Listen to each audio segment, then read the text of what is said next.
Hello friends, ITR 4 जब हम file करते हैं तो सबसे बड़ा क्वेश्चन हमारे सामने आता है कि सर हम टर्नओवर कैसे कैलकुलेट करें। क्लाइंट या जो भी पर्सन है जिसका हम ITR फाइल कर रहे हैं वो GST में रजिस्टर्ड है तो हमें कौन सा टर्नओवर लेना है, GST में रजिस्टर्ड नहीं है तो कौन सा टर्नओवर लेना है, और प्रैक्टिकली क्या क्या प्रॉब्लम्स आती हैं वो भी डिस्कस करेंगे इस वीडियो में। जैसा कि हमें पता है कि ITR 4 कौन फाइल करता है, जो भी बिजनेस या प्रोफेशन 44AD, ADA या 44AE को ऑप्ट कर रहे हैं वो ITR 4 फाइल कर सकते हैं। एक लिमिट होती है, बेसिकली जो स्मॉल बिजनेस ओनर्स होते हैं उनको कॉम्प्लेक्सिटी से बचाने के लिए एक सिंपल सा फॉर्मूला दे दिया जाता है कि भाई अगर आपका जो फाइनेंशियल ईयर 24-25 की बात करें और अगर आपका पूरा का पूरा ट्रांजैक्शन मतलब 95% ट्रांजैक्शन आपका बैंक के थ्रू हो रहा है तो आपका टर्नओवर अगर 3 करोड़ तक है तो आप 44AD ऑप्ट कर सकते हैं। ठीक है सर, अदरवाइज लिमिट कितनी हो जाती है सर? 2 करोड़ हो जाती है। अच्छा, अब इसका फायदा क्या होता है कि आपको टर्नओवर लेना है और उसका 8% और 6% ये आपको प्रॉफिट दिखा देना है।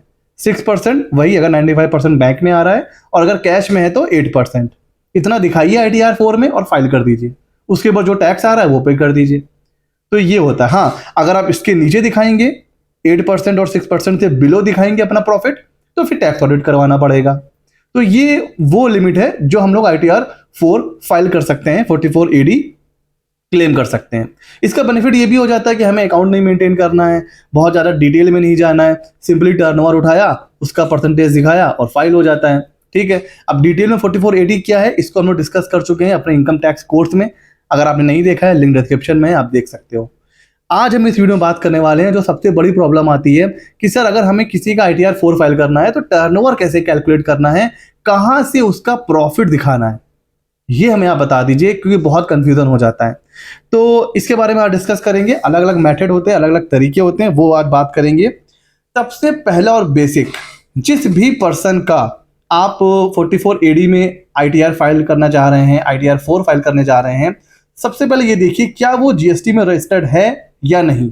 अगर वो GST में रजिस्टर्ड है तो फिर तो उसके GST रिटर्न्स जैसे GSTR 1, 3B उसको डाउनलोड करिए, टर्नओवर कैलकुलेट करिए, वही आपका टर्नओवर माना जाएगा। और अगर वो GST में रजिस्टर्ड नहीं है तो फिर अदर मेथड होते हैं, वो बाद में देखेंगे। GST रिटर्न्स अगर वो बंदा GST में रजिस्टर्ड है तो फिर आपको कहीं इधर उधर नहीं जाना है, आपको उसका GST रिटर्न डाउनलोड कर लेना है और वहां से आपको टर्नओवर ले लेना है। अब देखिए प्रैक्टिकली प्रॉब्लम क्या आती है, कुछ लोग क्या करते हैं GST ले तो लेते हैं लेकिन नील का फाइल करवा रहे हैं। ठीक है, जब से GST है तब से नील का फाइल हो रहा है। अब आ जाता है इनकम टैक्स फाइलिंग की डेट, ITR फाइलिंग।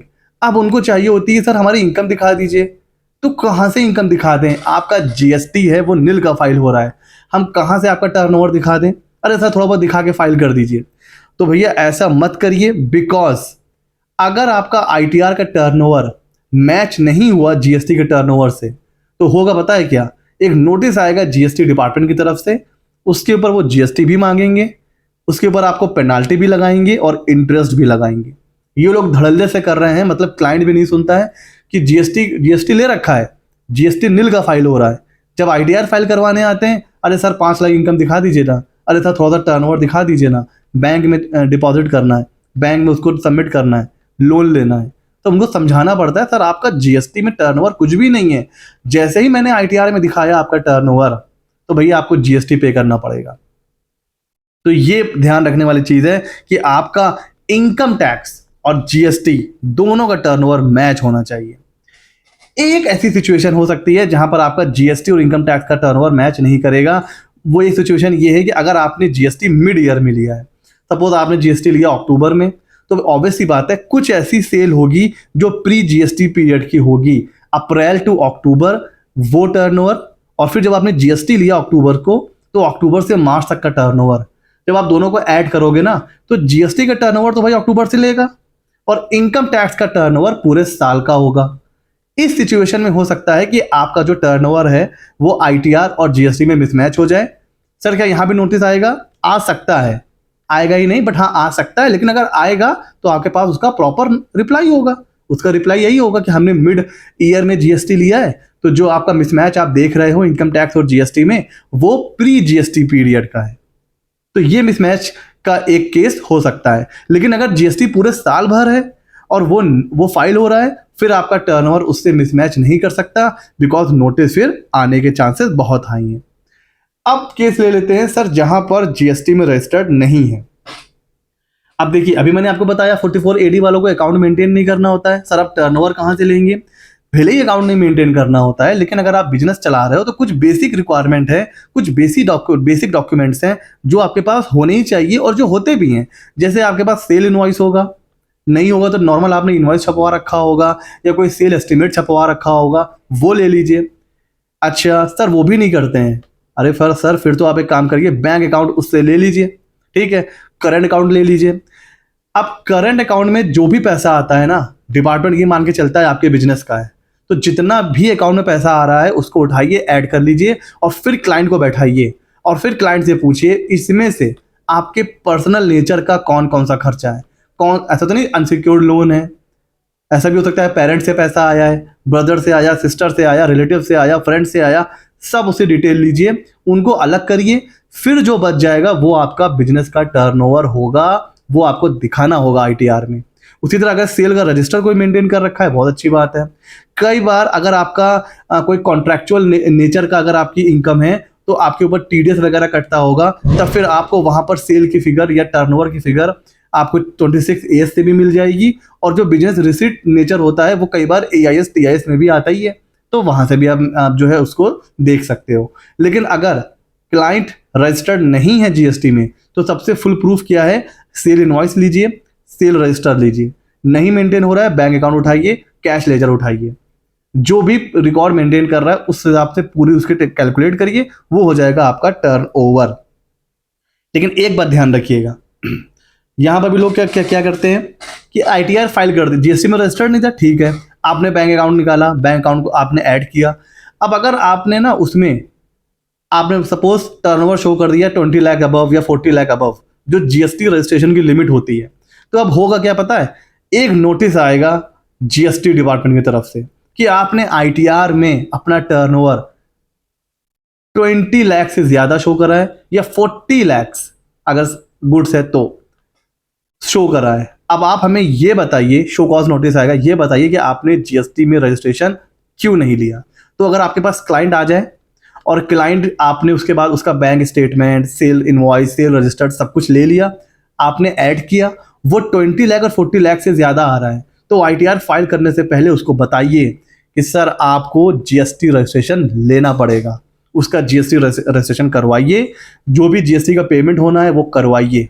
बिकॉज अगर आपने ऐसा ही आईटीआर फाइल कर दिया, फिर जीएसटी से नोटिस आएगा और फिर वही इंटरेस्ट, पेनाल्टी और सब चीज़ें लगनी शुरू हो जाएंगी। तो इसको भी ध्यान रखिए, टर्नओवर अगर आईटीआर में 20 या 40 लाख से ऊपर दिखा रहे हैं और जीएसटी नहीं लिया है तो फिर जीएसटी से नोटिस आना पक्का। आईटीआर 4 जाता है, हमें पता है जब 44 एडी ऑप्ट करते हैं किसी भी क्लाइंट को लेकर के तो हम उसके लिए आईटीआर 4 फाइल करते हैं। अच्छा, आईटीआर 4 फाइल तो हो जाता है, बट उसके बाद जो प्रॉब्लम आती है वो आती है, क्लाइंट कई बार हमसे कंप्यूटेशन मांगता है, वो कहता है कि सर हमें कंप्यूटेशन बना के दे दीजिए। दूसरा सबसे बड़ी प्रॉब्लम आती है कि बैलेंस शीट कैसे बनाया जाए आईटीआर 4 से, क्योंकि हम रिकॉर्ड तो बहुत ज़्यादा मेंटेन नहीं कर रहे हैं, तो जो लिमिटेड इंफॉर्मेशन होती है उसके हिसाब से हम बनाते हैं बैलेंस शीट कई बार। तो आईटीआर 4 से बैलेंस शीट बनाना और कंप्यूटेशन बनाना ये बहुत लेंदी प्रोसेस हो जाता है।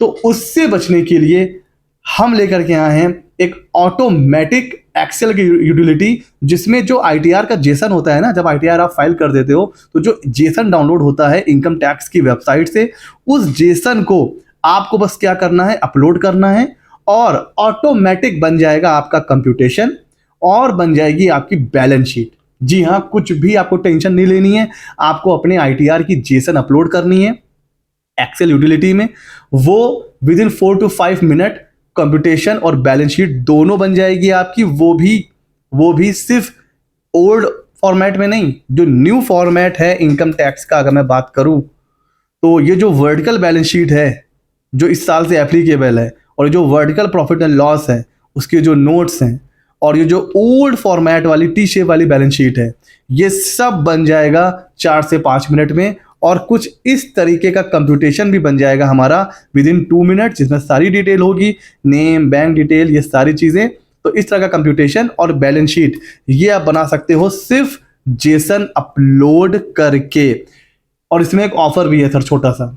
मैंने सोचा कि अब लास्ट डेट आने वाली है, 15 सितंबर आने वाला है, आईटीआर ड्यू डेट एंड होने वाली है, तो क्यों ना लास्ट डे का कुछ ऑफर आपको दिया जाए, क्योंकि उससे जो हमारे जो प्रैक्टिशनर हैं, जो स्मॉल प्रैक्टिशनर हैं, उनको बहुत हेल्प मिलती है।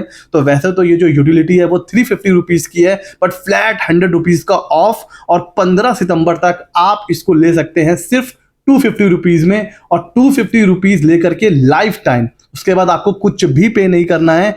लाइफ टाइम आप एक्सेल यूटिलिटी यूज कर सकते हो, जेसन अपलोड करना है और बैलेंस शीट और आईटीआर बन जाएगा। लिंक डिस्क्रिप्शन में है, जैसा ही आप पे करोगे 4-5 घंटे के अंदर आपकी ईमेल आईडी पर आपको सॉफ्टवेयर मिल जाएगा। इसको कैसे यूज करना है प्रॉपर, उसका वीडियो भी आपको मिलेगा, और अगर वो वीडियो आपको अगर अभी देखना है तो उस वीडियो का लिंक डिस्क्रिप्शन में है, वीडियो का लिंक भी डिस्क्रिप्शन में है, और ऑर्डर का लिंक भी डिस्क्रिप्शन में है, आप वहां से इसको ऑर्डर कर सकते हो। सो ये था पूरा का पूरा वीडियो कि हम कहां से टर्नओवर कैलकुलेट कर सकते हैं आईटीआर 4 के केस में। आई होप वीडियो आपको अच्छा लगा होगा, कैसा लगा कमेंट सेक्शन में हमें जरूर बताइएगा। मिलते हैं अगले नॉलेजेबल वीडियो में।